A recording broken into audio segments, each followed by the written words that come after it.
100 ಮೀಟರ್ಗಿಂತ ಕಡಿಮೆ ಎತ್ತರದ ಬೆಟ್ಟಗಳನ್ನು ಅರಾವಳಿ ಶ್ರೇಣಿಯ ನಿಯಮಗಳ ವ್ಯಾಪ್ತಿಯಿಂದ ಹೊರಗಿಟ್ರೆ ಪರ್ವತ ಶ್ರೇಣಿಯ ಬಹುಭಾಗ ಅಪಾಯಕ್ಕೆ ಸಿಲ್ಕೋದಿಲ್ವಾ? ಹಿಂದೆ ಸಂರಕ್ಷಿತ ಅಂತ ಪರಿಗಣಿಸಲಾದಂತಹ ಪ್ರದೇಶಗಳಿಗೆ ಮತ್ತೆ ಗಣಿಗಾರಿಕೆ, ರಿಯಲ್ ಎಸ್ಟೇಟ್ ಕುಳಗಳು ಹೊಕ್ಕೋದಿಕ್ಕೆ ಸುಪ್ರೀಂ ಕೋರ್ಟ್ನ ಈ ವ್ಯಾಖ್ಯಾನ ಅವಕಾಶ ಮಾಡಿಕೊಡುತ್ತಾ? ಅರಾವಳಿ ಬೆಟ್ಟ ಸಾಲು ಈಗಾಗಲೇ ದಶಕಗಳ ಗಣಿಗಾರಿಕೆಯಿಂದ ಬಳಲ್ತಾ ಇರುವಾಗ ಏನೂ ಅಪಾಯ ಇಲ್ಲ ಅನ್ನೋದನ್ನ ನಂಬೋದಾದ್ರೂ ಹೇಗೆ? ಬಹಿರಂಗವಾಗಿ ಚರ್ಚೆ ಮಾಡಿ ನೀತಿಯನ್ನ ರೂಪಿಸುವ ಬದಲು ಕಾನೂನು ವ್ಯಾಖ್ಯಾನಗಳ ಮೂಲಕ ಪರಿಸರ ಸುರಕ್ಷತೆಯನ್ನ ಸದ್ದಿಲ್ಲದೇನೆ ದುರ್ಬಲಗೊಳಿಸಲಾಗ್ತಾ ಇದೆಯಾ? ಸರ್ಕಾರ ಹೇಳೋ ಹಾಗೆ ಅರಾವಳಿ ಸಂಪೂರ್ಣ ಸುರಕ್ಷಿತವಾಗಿದ್ರೆ ಜನ ಯಾಕೆ ಬೀದಿಗಿಳಿದು ಹೋರಾಟ ಮಾಡುವಂತಹ ಅನಿವಾರ್ಯತೆ ಇದೆ? 100 ಮೀಟರ್ ಎತ್ತರವನ್ನ ಮೀರಿದಂತಹ ಬೆಟ್ಟ ಸಾಲುಗಳು ಮಾತ್ರನೇ ಅರಾವಳಿ ಶ್ರೇಣಿಗೆ ಸಂಬಂಧಿಸಿದಂಥ ನಿಯಮಗಳ ಅಡಿಯಲ್ಲಿ ರಕ್ಷಣೆಗೆ ಅರ್ಹ ಆಗತ್ವೆ ಅಂತ ಸುಪ್ರೀಂ ಕೋರ್ಟ್ ಇತ್ತೀಚೆಗೆ ತೀರ್ಪನ್ನು ನೀಡಿದ ಬಳಿಕ ಎದ್ದಿರುವಂತಹ ಪ್ರಶ್ನೆಗಳಿವು. ಈ ಪ್ರಶ್ನೆಗಳ ಬಗ್ಗೆನೇ ಇವತ್ತಿನ ವಿಡಿಯೋದಲ್ಲಿ ನಾವು ಚರ್ಚೆ ಮಾಡೋಣ. ನೀವು ಈ ವಿಡಿಯೋವನ್ನು ನೋಡ್ತಾ ಇದ್ರೆ ಈಗಲೇ ವಿಡಿಯೋ ಕೆಳಗೆ ಕಾಣ್ತಾ ಇರುವಂಥ ಸಬ್ಸ್ಕ್ರೈಬ್ ಬಟನ್ ಹಾಗೆ ಪಕ್ಕದಲ್ಲಿರುವಂಥ ಬೆಲ್ ಐಕಾನ್ನ ಪ್ರೆಸ್ ಮಾಡಿ ನಮ್ಮನ್ನು ಪ್ರೋತ್ಸಾಹಿಸಿ ಬೆಂಬಲಿಸಿ. ಇಂಥ ಪ್ರಶ್ನೆಗಳನ್ನು ಕೇಳುವಂಥ ನಿಮ್ಮ ವಾರ್ತಾ ಭಾರತಿಗೆ ಪ್ರತಿಯೊಬ್ಬ ಸಬ್ಸ್ಕ್ರೈಬರ್ ಕೂಡ ದೊಡ್ಡ ಶಕ್ತಿಯನ್ನು ಕೊಡ್ತಾರೆ. ಈ ವಿಡಿಯೋವನ್ನು ಮಿಸ್ ಮಾಡದೆ ಕೊನೆವರೆಗೂ ನೋಡಿ. ಹಾಗೆ ಈ ಕುರಿತಾಗಿ ನಿಮಗೇನು ಅಭಿಪ್ರಾಯಗಳಿದೆ ಅದನ್ನು ವಿಡಿಯೋದ ಕೆಳಗಡೆ ಕಮೆಂಟ್ ಮಾಡಿ ನಮಗೆ ತಿಳಿಸಿ. ಹಾಗೆ ವಿಡಿಯೋದ ಲಿಂಕನ್ನು ನೀವೆಲ್ಲ ಬಂಧು ಮಿತ್ರರಿಗೆ ವಾಟ್ಸ್ಆ್ಯಪ್ ಮಾಡಿ ಸತ್ಯವನ್ನು ಎಲ್ಲರಿಗೂ ತಲುಪಿಸಿ. ಈಗ ನಾವು ವಿಷಯಕ್ಕೆ ಬರೋಣ. 100 ಮೀಟರ್ ಎತ್ತರವನ್ನು ಮೀರಿದಂಥ ಬೆಟ್ಟ ಸಾಲುಗಳು ಮಾತ್ರನೇ ಅರಾವಳಿ ಶ್ರೇಣಿಗೆ ಸಂಬಂಧಿಸಿದಂಥ ನಿಯಮಗಳ ಅಡಿಯಲ್ಲಿ ರಕ್ಷಣೆಗೆ ಅರ್ಹ ಆಗತ್ವೆ ಅಂತ ಸುಪ್ರೀಂ ಕೋರ್ಟ್ ಇತ್ತೀಚೆಗೆ ತೀರ್ಪನ್ನು ನೀಡಿದೆ. ಅದಕ್ಕಿಂತ ಕಡಿಮೆ ಎತ್ತರದಲ್ಲಿರುವಂಥ ಬೆಟ್ಟಗಳಲ್ಲಿ ಗಣಿಗಾರಿಕೆಗೆ ಆಕ್ಷೇಪ ಇಲ್ಲ ಅನ್ನುವಂಥ ಒಂದು ನಿರ್ಧಾರದೊಂದಿಗೆ ನಿಜವಾಗಿಯೂ ತೀವ್ರ ಪರಿಸರ ದುರಂತದ ಆರಂಭ ಆಯ್ತಾ ಅನ್ನುವಂಥ ಪ್ರಶ್ನೆ ಎದ್ದಿದೆ. ಈಗ ಯಾಕೆ ಇಂಥದ್ದೊಂದು ತೀರ್ಪು ಬಂದಿದೆ ಅನ್ನೋದೇ ದೊಡ್ಡ ಪ್ರಶ್ನೆ. ಇದು ನದಿಗಳು ಮತ್ತು ಪರ್ವತವನ್ನು ವ್ಯಾಖ್ಯಾನಿಸುವಲ್ಲಿ ಸರ್ಕಾರ ಅಥವಾ ಸುಪ್ರೀಂ ಕೋರ್ಟ್ ತಪ್ಪಾಗಿರಬಹುದು. ಯಾಕಂದರೆ ನದಿಗಳು ಮತ್ತು ಪರ್ವತಗಳು ಯಾವುದೇ ಸರ್ಕಾರ ರಚನೆ ಮಾಡಿದ್ದಲ್ಲ ಅಥವಾ ಯಾವುದೇ ಕೋರ್ಟ್ ಆದೇಶದ ಮೂಲಕ ಅವು ಆದವುಗಳಲ್ಲ. ಇನ್ನು 100 ಮೀಟರ್ಗಳಿಗಿಂತ ಕಡಿಮೆ ಇರುವಂಥ ಯಾವುದನ್ನು ಪರ್ವತ ಅಂತ ಪರಿಗಣಿಸದಿದ್ರೆ ಅರಾವಳಿಯನ್ನು ಪರ್ವತ ಶ್ರೇಣಿ ಅಂತ ಹೇಳದೇ ಇದ್ರೆ ಖಂಡಿತವಾಗ್ಲೂ ಅಪಾಯ ಇದೆ. ಭಾರತದ ಅತಿ ಹಳೆಯ ಬೆಟ್ಟ ಸಾಲುಗಳು ಅಂತ ಹೇಳಲಾಗುವ 2 ಶತಕೋಟಿ ವರ್ಷಗಳಷ್ಟು ಹಳೆಯದಾದಂಥ ಅರಾವಳಿ ಶ್ರೇಣಿಗಳು ಭಾರತೀಯ ಗಂಗಾ ಬಯಲು ಪ್ರದೇಶ ಮರುಭೂಮಿ ಆಗದ ಹಾಗೆ ಪ್ರಮುಖ ಪರಿಸರದ ತಡೆಗೋಡೆಯಾಗಿ ಕೆಲಸ ಮಾಡುತ್ತೆ. ಆದರೆ ಅರಾವಳಿಯನ್ನು ದಶಕಗಳಿಂದಲೂ ದೋಚಲಾಗ್ತಾ ಇದೆ. ಅದು ತಪ್ಪು. ಮತ್ತು ಅದನ್ನು ನಿಲ್ಲಿಸೋದಕ್ಕೆ, ನಾಳೆಗಾಗಿ ಅರಾವಳಿಯನ್ನು ಉಳಿಸೋದಕ್ಕೆ ಒಂದು ದಾರಿ ಕಂಡುಕೊಳ್ಳೋದು ಸಹ ತಪ್ಪು ಅನ್ನುವಂಥ ಒಂದು ಸ್ಥಿತಿ ಈಗ ತಲೆದೂರಿದೆ. ಆದರೆ ರೈತರ ಪ್ರತಿಭಟನೆಯನ್ನು ಭಯೋತ್ಪಾದಕ ಕೃತ್ಯ ಅಂತ ಕರೆಯುವಂಥ ಇಲ್ಲಿನ ಮಡಿಲ ಮೀಡಿಯಾಗಳಿಗೆ ಅಥವಾ ಅದರ ಅರಚಾಡುವ ಆ್ಯಂಕರ್ಗಳಿಗೆ ಇದ್ಯಾವುದು ಅರ್ಥ ಆಗ್ತಾ ಇಲ್ಲ.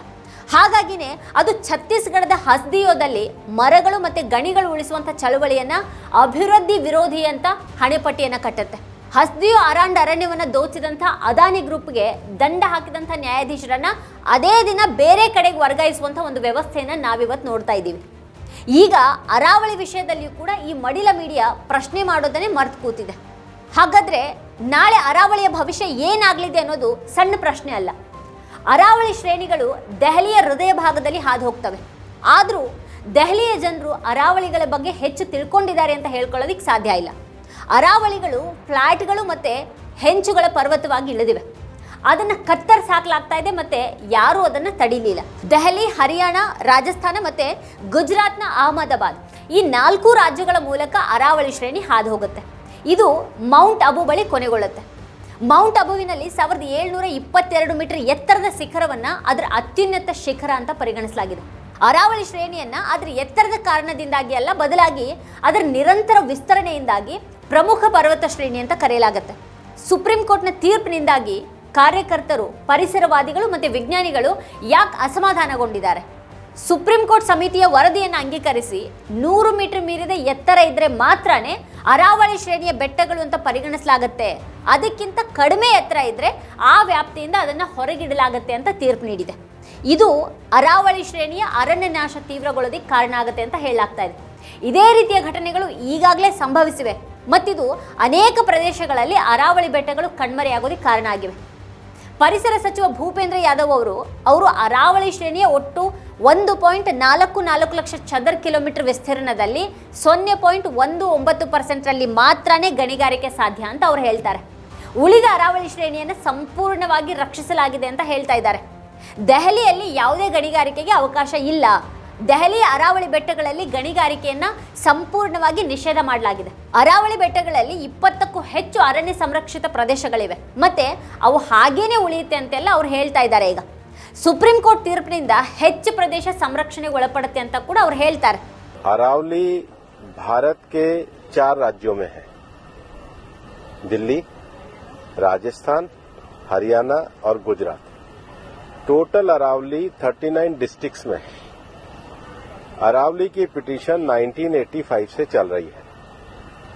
इस पिटीशन में चलने के बाद अरावली में माइनिंग के स्ट्रिक्ट नियम होने चाहिए, इसके हम भी पूरी तरीके से समर्थन करते हैं. सुप्रीम कोर्ट ने चारों राज्यों को कहा कि अरावली की सेम डेफिनेशन होनी चाहिए.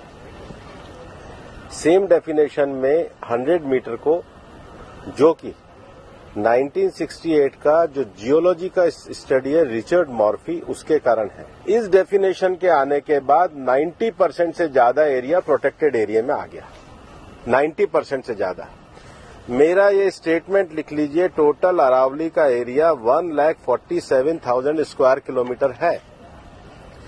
इसके बाद केवल अभी की जो मेरे पास 39 डिस्ट्रिक्ट है, केवल 217 किलोमीटर मतलब 2% में ही माइनिंग हो सकती है, और वो भी हर तरीके से नहीं हो सकती. उसके लिए भी सुप्रीम कोर्ट ने डायरेक्शन दिया है कि आपने जैसे सारंडा और झारखंड में एक पूरा पहले माइनिंग प्लान बनाया है, वो प्लान तैयार करिए.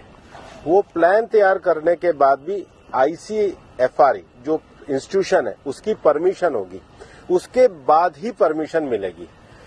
ತಜ್ಞರು ಇದನ್ನ ಒಪ್ತಾ ಇಲ್ಲ. ಸುಪ್ರೀಂ ಕೋರ್ಟ್ನ ಹೊಸ ವ್ಯಾಖ್ಯಾನದಿಂದ ಅರಾವಳಿ ಬೆಟ್ಟಗಳ ದೊಡ್ಡ ಭಾಗದಲ್ಲಿ ಗಣಿಗಾರಿಕೆಗೆ ಅವಕಾಶ ಸಿಗಲಿದೆ ಅನ್ನೋದು ಅವರ ಆತಂಕ ಆಗಿದೆ. ಈ ನಿರ್ಧಾರದ ಪ್ರಕಾರ ಸಂರಕ್ಷಿತ ಅರಾವಳಿ ಬೆಟ್ಟಗಳು ಈಗ ಕುಗ್ಗಿವೆ. ಇಂಡಿಯನ್ ಎಕ್ಸ್‌ಪ್ರೆಸ್ನ ಜೈ ಮಜುಂದಾರ್ ಅವರು ಭಾರತೀಯ ಅರಣ್ಯ ಸಮೀಕ್ಷೆ ಡೇಟಾವನ್ನು ವಿಶ್ಲೇಷಿಸಿದ್ದಾರೆ. 15 ಜಿಲ್ಲೆಗಳಲ್ಲಿ 1 ಲಕ್ಷಕ್ಕೂ ಹೆಚ್ಚು ಬೆಟ್ಟಗಳು 20 ಮೀಟರ್ಗಿಂತ ಕಡಿಮೆ ಎತ್ತರದಲ್ಲಿವೆ.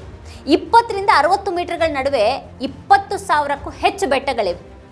100 ಮೀಟರ್ಗಿಂತ ಎತ್ತರದ ಬೆಟ್ಟಗಳ ಸಂಖ್ಯೆ ಕೇವಲ 1048. ಅಂದ್ರೆ ಇದರ ಪ್ರಕಾರ ಅರಾವಳಿ ಪ್ರದೇಶನೇ ಕಣ್ಮರೆಯಾಗ್ಬಿಡುತ್ತೆ. ಅರಾವಳಿ ಪ್ರದೇಶದ 2/3 ಭಾಗ ರಾಜಸ್ಥಾನದ ಮೂಲಕ ಹಾದು ಹೋಗುತ್ತೆ. ಅಲ್ಲಿ 1000 ಬೆಟ್ಟಗಳಿವೆ. ಅರಾವಳಿ ಪ್ರದೇಶದ 25% ಈಗಾಗಲೇ ನಾಶ ಆಗಿದೆ ಅಂತ ಪರಿಸರವಾದಿಗಳು ಹೇಳ್ತಾರೆ.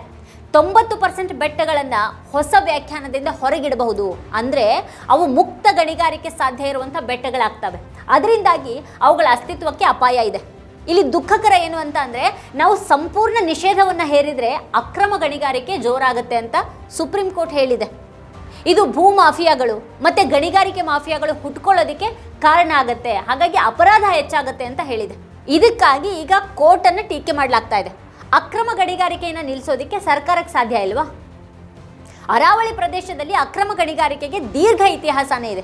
ಈ ಕಾರಣಕ್ಕಾಗಿ ಈ ರಾಜ್ಯಗಳಲ್ಲಿ ವಾಸಿಸುವಂತಹ ಜನರು ಅರಾವಳಿ ಪ್ರದೇಶದ ಕುರಿತಾದಂತಹ ಈ ಹೊಸ ಆದೇಶದಿಂದ ತೀವ್ರ ಕಳವಳಗೊಂಡಿದ್ದಾರೆ. ಇದು ಅಂತಿಮ ದಾಳಿ ಅಂತ ಅವರು ಭಾವಿಸ್ತಾರೆ. ಮತ್ತೆ ಉಳಿಸೋದಿಕ್ಕೆ ಈಗ ಏನೂ ಉಳಿಯೋದಿಲ್ಲ. ಎಲ್ಲ ಕಾನೂನುಗಳು ಜಾರಿಯಲ್ಲಿದ್ದರೂ ಕೂಡ ಎಲ್ಲ ಸರ್ಕಾರಗಳು ಮತ್ತು ತನಿಖಾ ಸಂಸ್ಥೆಗಳ ಸಂಪೂರ್ಣ ದೃಷ್ಟಿಯಲ್ಲಿ ಗಣಿಗಾರಿಕೆಯಿಂದ ಅರಾವಳಿ ಪ್ರದೇಶವನ್ನು ನೆಲಸಮ ಮಾಡಲಾಯಿತು. ಈಗ 100 ಮೀಟರ್ ವ್ಯಾಖ್ಯಾನವನ್ನು ಜಾರಿಗೆ ತಂದರೆ ಕಾನೂನಿನ ಮೂಲಕ ಅರಾವಳಿ ಪ್ರದೇಶವನ್ನು ಅಳಿಸಿ ಹಾಕಲಾಗುತ್ತೆ. 2018ರಲ್ಲಿ ಸುಪ್ರೀಂ ಕೋರ್ಟ್ ಸಮಿತಿ 128 ಅರಾವಳಿ ಬೆಟ್ಟಗಳಲ್ಲಿ 31 ಬೆಟ್ಟಗಳು 50 ವರ್ಷಗಳಲ್ಲಿ ಶಾಶ್ವತವಾಗಿ ನಾಶ ಆಗಿವೆ ಅಂತ ಕಂಡುಹಿಡಿದಿದೆ. ಅಕ್ರಮ ಗಣಿಗಾರಿಕೆ ಮತ್ತು ಡೈನಮೈಟ್ ಬಳಕೆಯಿಂದಾಗಿ ಈ ಬೆಟ್ಟಗಳು ನಾಶ ಆಗಿವೆ. ಈ ವರ್ಷ ಮೇ ತಿಂಗಳಲ್ಲೇ ಪೀಪಲ್ ಫಾರ್ ಅರಾವಳಿ ಅನ್ನುವಂಥ ಸಂಘಟನೆ ಹರಿಯಾಣ ಸರ್ಕಾರಕ್ಕೆ ವರದಿಯನ್ನು ಸಲ್ಲಿಸಿತು. ಪರವಾನಗಿ ಪಡೆದಂಥ ಗಣಿಗಾರಿಕೆ 7 ಜಿಲ್ಲೆಗಳಲ್ಲಿ 2ರಲ್ಲಿ ಅರಾವಳಿಯನ್ನು ಸಂಪೂರ್ಣವಾಗಿ ನಾಶಪಡಿಸಿದೆ ಅಂತ ಅದು ಹೇಳಿದೆ. ಚರ್ಕಿದಾದ್ರಿ ಮತ್ತು ಭಿವಾನಿಯಲ್ಲಿ ಪರವಾನಗಿ ಪಡೆದಂಥ ಗಣಿಗಾರಿಕೆ ಈ ಒಂದು ಪರಿಸ್ಥಿತಿ ಕಾರಣ ಆಗಿದೆ. 2009ರಲ್ಲಿ ಸುಪ್ರೀಂ ಕೋರ್ಟ್ ನಿಷೇಧ ಹೇರೋ ಮೊದಲು ಗುರುಗ್ರಾಮ್, ನೂಹ್ ಮತ್ತು ಫರೀದಾಬಾದ್ ಪ್ರದೇಶಗಳ ಮೇಲೂ ಕೂಡ ಹೊಡೆತ ಬಿತ್ತು.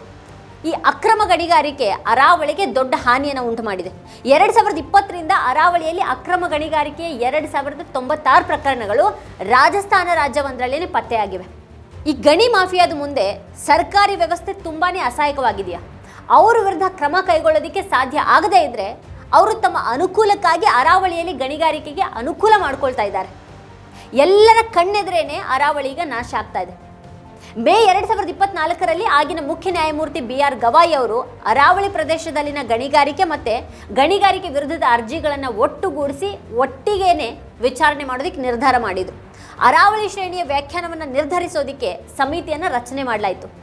ಅರಾವಳಿ ಅಂತ ಅಂದರೆ ಏನು ಅನ್ನೋದ್ರ ಕುರಿತು ಸಾರ್ವತ್ರಿಕವಾಗಿ ಅಂಗೀಕರಿಸಲ್ಪಟ್ಟಂಥ ವ್ಯಾಖ್ಯಾನ ಇಲ್ಲ ಅನ್ನೋದು ಪ್ರಮೇಯವಾಗಿತ್ತು.